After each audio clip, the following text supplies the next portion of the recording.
Hi guys, welcome back to my channel. My name is Daniela Ukwa, the one, the only Daniela Ukwa that you know. And on this channel, we do all things wholesome content. So if that is your vibe, definitely stick around.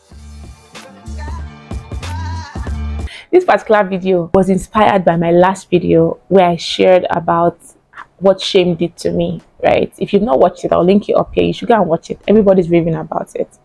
Now, I'm very reflective, so I like to really think about things that I encounter in my day, in my work, in my life. And while I was thinking about it, I realized that certain people did not learn certain things early enough in life, and they carried that thing on into life. So don't think this video is for people who are in high school. No, it's for you. It's for me. It's for us to identify areas that we need to improve on and mindsets that we need to change.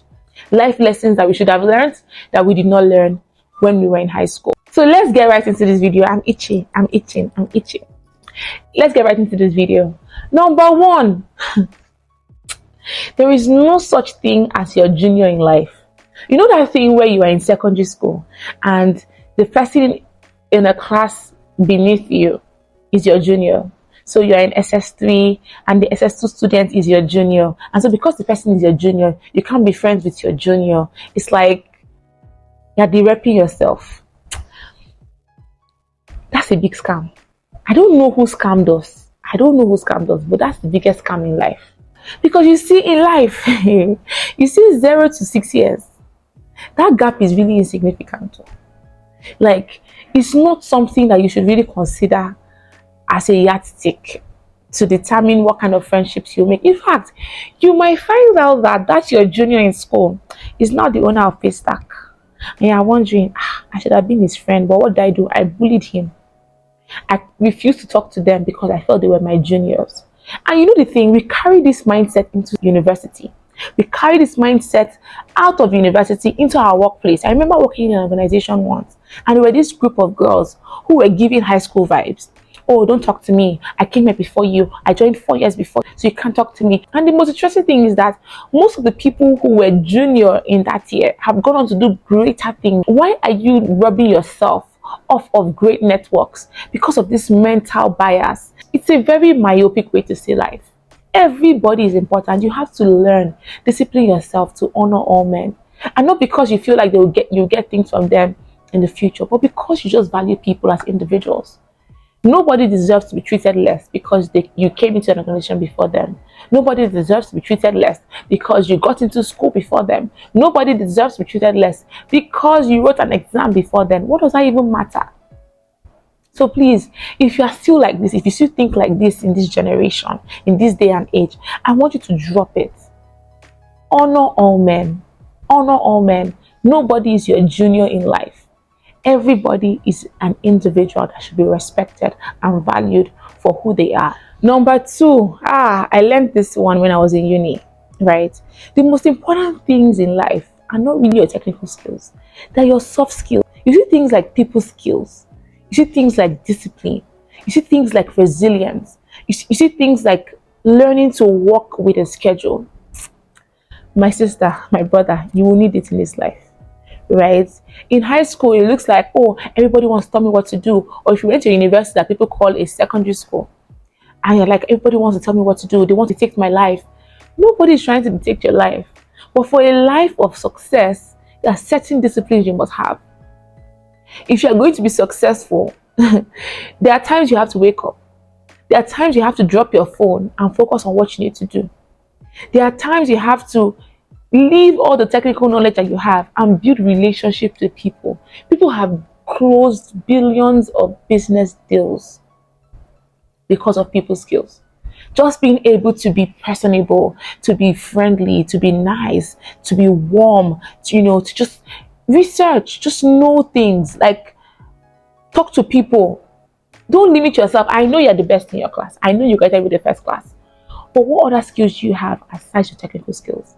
What other things can you do? When you walk into a room, what's the energy? What's the vibe? Like, what do you bring that nobody can learn in school? What's that unique thing about you that you can bring to a situation that they can't teach you in school?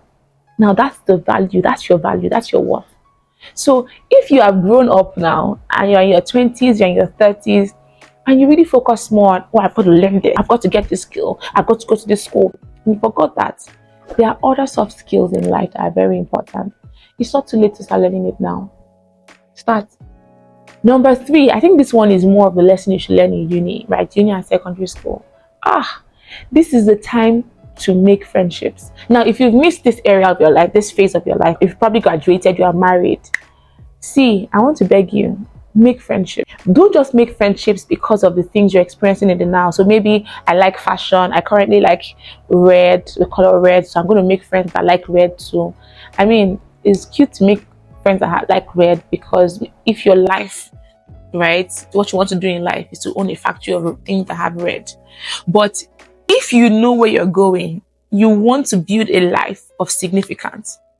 See, leave all those things aside. I know fashion is a denominator, right? There's certain things that women bond over, there's certain things that guys bond over, but there's more to life than sports. There's more to life than fashion. There's more to life than the things you like in the now. So I want to challenge you, make friends that look like your future. You see, I know you want to make Forbes list, but who are the friends that you have now? I was just thinking about my university, and I was just thinking about some certain people, some certain group of friends who are like the ideal power friendships. And at the time, they looked like they were the most boring girls in class. But I'm sure they saw something about themselves. They understood that, okay, we all have something in common. We want a life of significance. And what did they do? They bound themselves together. They grew together. Now is the time to build those friendships. If you're in your 20s, you're in your 30s, look at your future and look at the friendships, the relationships that you have to cultivate and look like where you're going. So don't make the mistake of making friends and building relationships based on your current preferences, right? Look into your future. Think about that person. Who are the kind of friends that they have? Look at someone you want to be like. Look at the qualities that their friends have, right? So the person might not be the most fashionable, but the person has something that is very significant to you in your future, right? And so you can build those friendships, build quality, authentic friendships now. It's not too late. The next one that you should have learned, see this one here. I wish I learned it in high school, because I was one of the people who kicked against this. Like, when I see people doing this, I'm like, your own is even too much. All of us are Christians. Is that you need to find God early in life. I'll play this video. There's a video I saw on Instagram. I'll check if I can find it, right? And I'll share it with you. It's beautiful. I'm happy that I gave my heart to Jesus at the age of 19, right? But I wish I did it earlier. There's just so much that I can't explain to you. You're about to save yourself a lifetime of mistakes, a lifetime of stress, a lifetime of anxiety. Now, when I say find God early, I'm not saying go to church. No. I'm saying build a palpable, a breathing, and a live relationship with Jesus. Let me tell you how life works. The thing about life is that there's so much uncertainties. You don't even know tomorrow. You don't know who anybody will be. For instance, I told you, make friends that look like your future. What if you don't know your future? Now, this is where this tip comes in. You need to find God. You need to find the person that created you, that knows the end from the beginning, that knows who you will become. He is the one that will order your steps. The Bible says that the steps of the righteous man are ordered. The steps of a righteous man are ordered. I look at my life today. I cannot lay claim to one thing that I did because I was the smartest. I can't lay claim to how, I positioned myself this way. That's why I was able to succeed at this job. I did this. That's how I earned multiple streams of income. It was purely based on one thing: following God, working with Him. Oh God, what will you have me do? How will you have me address the situation? I remember one time I had in this particular job where it seemed like people had ganged up against me, and I didn't know what to do. I didn't know how to handle it. And the Holy Spirit gave me wisdom. Overlook it. Be silent. Do this. Do that. And in fact, I don't want to talk about how the tables turned. Maybe for in another video. But see, Jesus is your advantage in life. Find Him early. If you are in your 20s, you're in your 30s, you're in your 40s watching this, your life is just starting. You can have an assurance. You can be joyful always. You can live a life that is fulfilling. You can be confident in choices you are making because it is God that works in you to will and to do. Right? You have a comforter, you have a friend. Please find God. If you're not giving your life to Jesus, give your life to Jesus today. Your life is going to be transformed. My life changed. And if you've not watched that video of how my life changed when I gave my heart to Jesus and who I was before, I'll link it up here. Go and watch it and you see that, hi, see, just be saved. Just receive Jesus. He died for you so that you can live a life that is full, not only on this earth, but in the life to come, right? So you don't have to die. You don't have to struggle. You have a friend, a father that loves you and that knows your end from your beginning. Another thing that people should have learned in high school that they didn't learn, and now they're adults and they have to face it. Know the difference between your wants and your needs. I know it sounds cliche, but I once knew this person who would have her last money and she will use that last money to buy perfume and she'll be begging for food.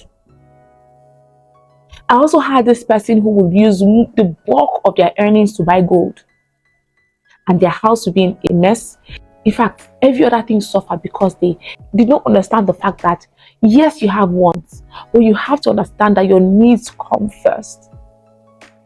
For instance, this particular principle, let me tell you how you can learn it in high school. You're given pocket money, and that's the time for you to be able to build the skills to be able to make strong decisions. And you have 1,000 naira as your pocket money, and you're thinking, if I keep buying gala every day, my money will finish in the next 2 weeks. But if I learn to buy gala once a week and buy biscuits the other days in the week, my money can last me to the end of the month because I want gala, but I need to have snacks every day during break time. Right? So you need to understand, what are your wants? What's the difference between your wants and your needs? Which one comes first in the scale of preference, the priority scale? What is that thing that you need? And the truth is that as grown-ups now, we are having to make those decisions. When you start having children, you realize that, yes, so you want a vacation, but your children are better off in school. You are better off using that money to hire domestic staff, right, for your family, so they can have you can have some stability in your home. You are better off, like, think about your needs first. Think about, how do I get my life running optimally? Then I can afford more to take care of my wants. Okay, so knowing the difference between your needs and your wants is one of the major drivers of financial freedom. And not just financial freedom, it's one of the things that makes people wise. This thing that seems so basic and so small is the reason why some people are great and other people are not so great.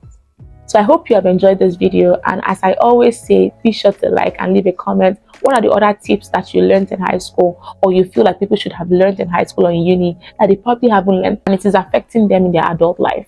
As always, thank you for watching, and until my next video.